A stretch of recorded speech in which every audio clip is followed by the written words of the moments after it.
A minha tarefa com os senhores aí nesses dias em que estarei trabalhando essa semana, a minha parte é, inicialmente, trazer uma ideia do espírito do novo código, a proposta geral dessa nova codificação para o sistema processual brasileiro.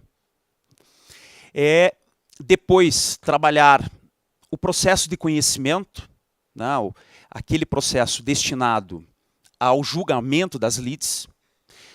Também trabalharei um tema bastante controvertido, que é o tema da tutela provisória, né, das liminares em geral. E, por fim, o cumprimento de sentença, alguns temas relativos à execução. Mas os senhores também terão, com outros professores, amanhã especialmente, uma aula muito importante dentro desse espírito geral do Código, com a professora Paula Pessoa, da Universidade Federal, o tema dos precedentes, né? Essa proposta da criação de uma cultura de precedentes, de respeito às decisões anteriores, e também a parte recursal com o professor Paulo, né? Que vai trabalhar aí uma infinidade de questões sobre o sistema recursal, alteradas pela nova codificação. Mas quero destacar, nesse primeiro contato, que será absolutamente indispensável entender, como eu disse, esse espírito da codificação. Essa ideia geral, a ideologia por trás desse novo código, porque é esse espírito, é essa ideia geral que vai orientar a compreensão dos novos institutos, né? A interpretação das novas regras. Esse código tem uma grande vantagem em relação ao código revogado, que ele deixa de ser uma colcha de retalhos. A gente sofria muito para estudar processo civil, porque o Código de 73, que estava em vigor até quinta-feira, ele sofreu, desde a sua edição original, mais de 65 leis alterando o texto original. Mais de 65. Havia ondas, né, de reforma do Código de Processo Civil, especialmente a partir de 93, 94, nós tivemos períodos de alterações legislativas. O de 2005, 2006, praticamente, inaugurou um novo Código de Processo Civil, especialmente na parte relativa a cumprimento de sentença e execução, né? Aquelas ideias originais de Liebman foram realmente sepultadas já há 10 anos atrás. Alguns foram, na quinta-feira, em Turim, talvez, lançar algumas flores, né, no túmulo de Liebman, em São Paulo, algumas flores no túmulo de Alfredo Buzaide, apenas como uma homenagem sincera pelo trabalho que foi feito na edição do Código Revogado. Mas agora são outros tempos, né? E o mais importante realmente é entender que esse código está inserido em outros tempos. Por talvez uma coincidência ou não, o Código 2015, ele coincide com o aniversário de 30 anos da redemocratização do país.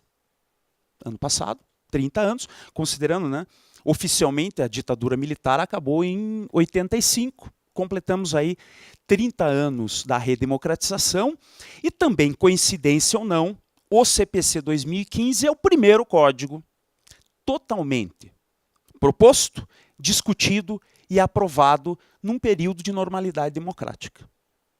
O código anterior, de 73, produzido na ditadura militar, e o código anterior ao de 73, que era o código de 39, produzido na ditadura Vargas, Estado Novo, 1939. Né? É o primeiro código, e veja, não é só de processo civil, é o primeiro código dos códigos, produzido numa época de normalidade democrática. Você não coloque nem na conta o Código Civil de 2002, porque a gente lembra que ele foi produzido, grande parte dele, o projeto original do Código Civil de 2002, é lá dos anos 70. Agora, o CPC 2015, a ideia surgiu em 2009, a aprovação em 2015 e a entrada em vigor em 2016. Né? Então, é o primeiro código dos códigos que respira os ares da democracia. E também é o primeiro, isso eu quero destacar, é o primeiro código que fala integralmente a linguagem da Constituição. É o código pós 1988. Está integralmente adaptado às ideias constitucionais. Então, quando eu falo assim que este código está inserido num momento novo, em ares novos, é porque ele está inserido já num outro momento histórico diferente daqueles momentos históricos dos códigos de processo civil anteriores. E é intuitivo que isso tem que fazer algum tipo de diferença. Né? Esse código está prenhe de aspirações democráticas, de aspirações constitucionalistas. E é isso que eu gostaria de, nesse primeiro bloco, ou nos primeiros blocos, enfrentar. Quando eu falo em principiologia, que está no programa como principiologia do novo CPC, a ideia é posicionar os senhores. Posicionar no tempo, na história, a compreensão de como é que chegamos a este momento. A proposta cultural do novo código, que na tela eu tenho colocado como a ética da cooperação. Existe uma proposta ética, existe uma proposta cultural. E quando eu falo proposta cultural, é uma proposta de revisão de condutas. Um momento de a revisão crítica das nossas posturas enquanto atores do processo. E essa proposta cultural, baseada na ideia da cooperação, ela pode ser chamada de ética da cooperação e é o tema dessa introdução. Mas, considerando aqui, Rodrigo, eu vou fazer uma abertura também diferenciada dos cursos que eu tenho dado sobre o novo CPC, considerando que o público-alvo deste curso trabalha, acredito eu, de maneira mais intensa com o processo administrativo. Em todos os seus setores, o julgamento de contas, enfim, trabalham processo administrativo. E aqui eu gostaria de destacar, muito importante, eu até faço questão, me permitam, de colocar isso já no quadro, a necessidade de nós, desde logo, entendermos que o procedimento, do ponto de vista da administração, sempre houve uma batalha doutrinária conceitual do ponto de vista bem ideológico, colocando como que em dois patamares diferentes a ideia de procedimento e processo administrativo. E eu acho que é importantíssimo nós começarmos esse curso dizendo que o trabalho dos senhores, enquanto julgadores de contas, de licitações, enfim, processos administrativos disciplinares, hoje nós chegamos à concepção doutrinária já há algum tempo, que os senhores não estão trabalhando apenas e tão somente uma sequência de atos, uma formalidade pura e simples, que possa ser descompromissada com os princípios do direito processual. O que os senhores trabalham hoje não é um mero procedimento. O que os senhores trabalham hoje é com a concepção, sim, de processo administrativo. Isso nós podemos ter certeza absoluta, especialmente a partir da Constituição de 88, que disse que tanto o processo judicial como o administrativo está sujeito ao contraditório e à ampla defesa. A Constituição Republicana de 88 reconhece que aquilo que antes tratávamos como um mero procedimento administrativo, desvinculado, portanto, de toda a valoração constitucional, agora não se sustenta mais essa concepção restritiva, né, do objeto de trabalho dos senhores. Hoje, os senhores trabalham legitimamente com a ideia de um processo administrativo. Aquilo que, portanto, deve estar vinculado às ideias constitucionais de um devido processo legal. O processo administrativo e não mero procedimento. O processo administrativo está vinculado aos princípios constitucionais. Está vinculado a todas as cláusulas e princípios que compõem a ideia, a terminologia já não é mais adequada de falar devido processo legal, porque ele dá apenas a noção de que esse processo estaria vinculado à lei, quando na verdade ele está vinculado à Constituição e teria uma ideia mais adequada como a ideia mais contemporânea de processo legal como processo justo. O direito fundamental ao justo processo. O que eu quero dizer nesse momento? Dizer que a mesma concepção com que os senhores trabalham o processo judicial, desde a Constituição de 88, pelo menos, os senhores também devem trabalhar o processo administrativo. Um autor italiano muito conhecido, muito referenciado na doutrina processual civil, Elio Fazzolari, ele é muito cultuado também pelos administrativistas, porque foi Fazzolari que conceituou o processo não como uma mera relação jurídica entre juiz, autor e réu.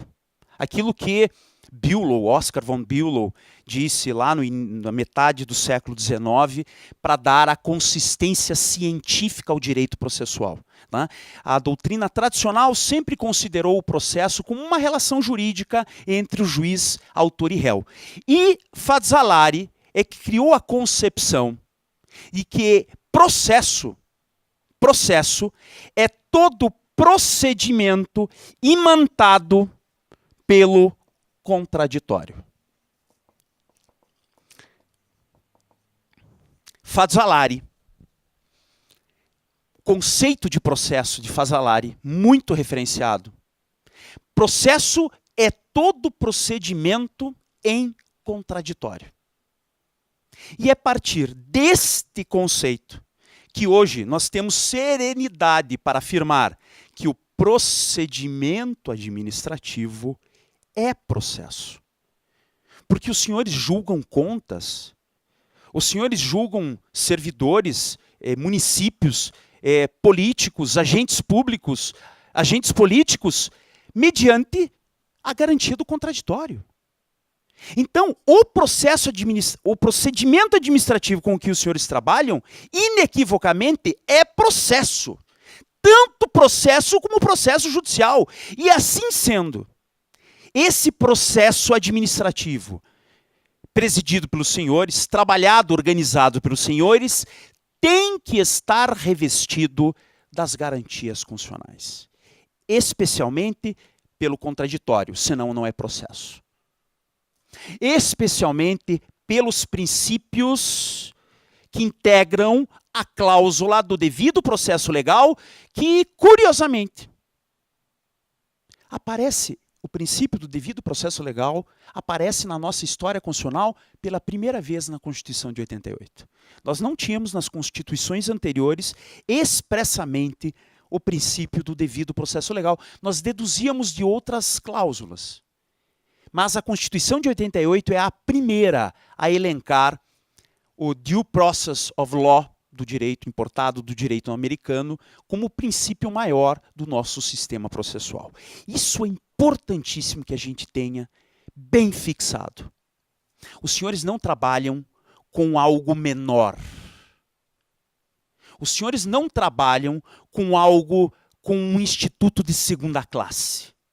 A gente foi culturalmente meio que levado a pensar assim, que procedimento administrativo, porque não faz coisa julgada, é um procedimento de segunda classe, e não é. ele é tão processo como o processo judicial. E ele está tão revestido de garantias constitucionais como o processo judicial civil ou criminal. O contraditório é tão importante, é tão exigido no processo administrativo como no processo judicial. O devido processo legal, a promessa de processo justo, vale tanto para mim, como juiz federal, como para vocês, administração pública. E por isto, este novo Código de Processo Civil deve interessar não só ao Poder Judiciário, como também à administração, e os senhores verão que o Código de Processo Civil contempla atividade processual, olhem isto, atividade processual administrativa.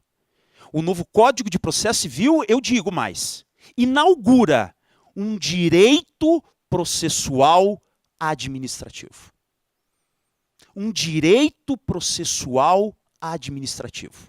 Ele chama o processo administrativo para o campo do direito processual.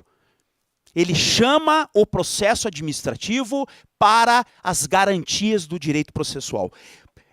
Por isso, eu, professor Rodrigo, recomendo, desde logo, uma mudança de vocabulário. Porque toda proposta cultural exige mudança de vocabulário. Um novo discurso. Eu recomendo a abolição deste termo procedimento administrativo. Tem que mudar esse discurso. O que os senhores trabalham é com processo administrativo. Um direito processual administrativo tão valoroso como o direito processual judicial. Ele está tão revestido de garantias, a sua importância na administração é tão relevante que não pode ser tratado como algo secundário, singelo, apenas porque é passível de revisão judicial. E mais, quero fechar essa introdução da introdução, esse diferencial para esse curso, dizendo: a qualificação do processo administrativo é uma das grandes sacadas para o enfrentamento da crise do Poder Judiciário, mas a crise no sentido de superlotação de processos. Hoje nós temos 100 milhões de processos. 100 milhões! Que qualidade nós podemos ter no Poder Judiciário brasileiro, tendo que administrar 100 milhões de processos, com 70% concentrados nas justiças dos estados.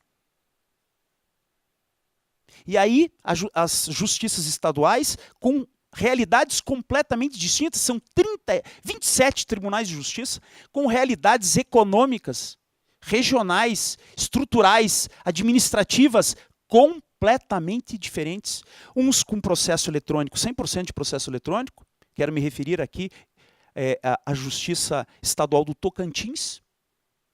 Você chega em Tocantins, tem um outdoor, na saída do aeroporto, um outdoor, bem-vindo ao estado com 100% de processo eletrônico.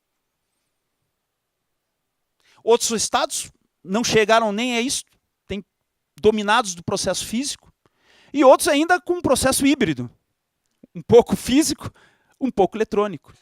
Né? Enfim, então, essa diferenciação, ela impacta a administração da justiça.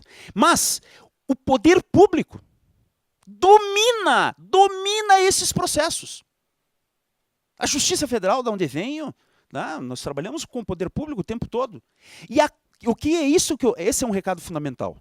A qualificação, o aumento da qualidade do processo administrativo é uma saída para a redução dos processos judiciais. Quanto melhor a atividade administrativa, menor será a resistência e menor a necessidade de corrigir erros na via judicial. É um organismo, o Estado é um organismo. Nós não podemos separar as esferas.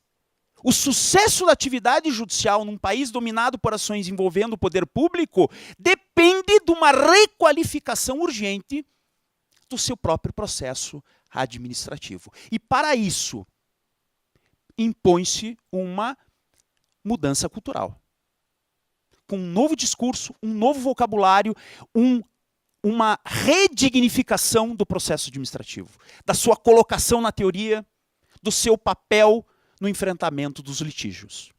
Por isso, sim, o novo CPC, ele cria um direito processual administrativo e nos impõe uma reflexão crítica de como estamos conduzindo o processo administrativo. Como é que você valora a tua atividade? Você ainda encara a tua atividade como uma atividade secundária? Como algo menor? Você vê a atividade judicial como algo além? Pare com isso. Entenda que a tua atividade é processual e que tem um papel extremamente relevante no sucesso do próprio Código de Processo Civil. Perfeito? Então, abolimos. Abolimos, está proibido. Baixa lá uma resolução. É a partir de, se for preciso, às vezes precisa, né? Está abolido no Tribunal de Contas do Estado do Paraná a utilização do termo procedimento administrativo. O que os senhores trabalham é com o processo administrativo. Muito bem. Ditas estas palavras, eu quero dizer que, para que nós possamos chegar a um bom entendimento desse espírito do novo código, é essencial que os senhores entendam como é que chegamos aqui. É essencial perceber que as ideias processuais, o direito processual, ele é produto da história, ele é produto do pensamento e da ação humana. Não chegamos aqui com esse código prenhe de aspirações democráticas e constitucionais à toa. E é muito importante você entender isto para desmanchar mitos e preconceitos sobre as propostas do novo código. E eu faço questão de fazer essa introdução porque as resistências ao novo código já são sentidas em todos os setores. E os primeiros a resistirem são os magistrados. A magistratura já tem resistências aí catalogadas. Você encontra aí alguns enunciados de tribunais já resistindo a muitas propostas do novo código. Né? Setores como o processo trabalhista, o Tribunal Superior do Trabalho acaba de baixar uma resolução, uma portaria, dizendo lá o que se aplica e o que não se aplica. Abstratamente, a priori, sem qualquer tipo de experimentação, de postulação, já dizendo, olha, o que se aplica é esses artigos, o que não se aplica são esses artigos. Tem artigos que talvez se apliquem dependendo do caso. Né? Não deixou nem que as coisas começassem a surgir, que a experiência propusesse, né, soluções. Então, essas resistências são sentidas em vários setores e quero crer que no processo administrativo nós vamos, desde logo, evitar essas resistências se nós entendermos por que precisamos de um novo Código de Processo Civil. E para isso eu trago aí essa ideia de uma evolução epistemológica do direito processual civil, não se assustem com essa terminologia, é apenas a evolução metodológica do direito processual, a evolução das ideias processuais, para que vocês valorizem esse momento ímpar e singular da nossa história em que temos um novo código.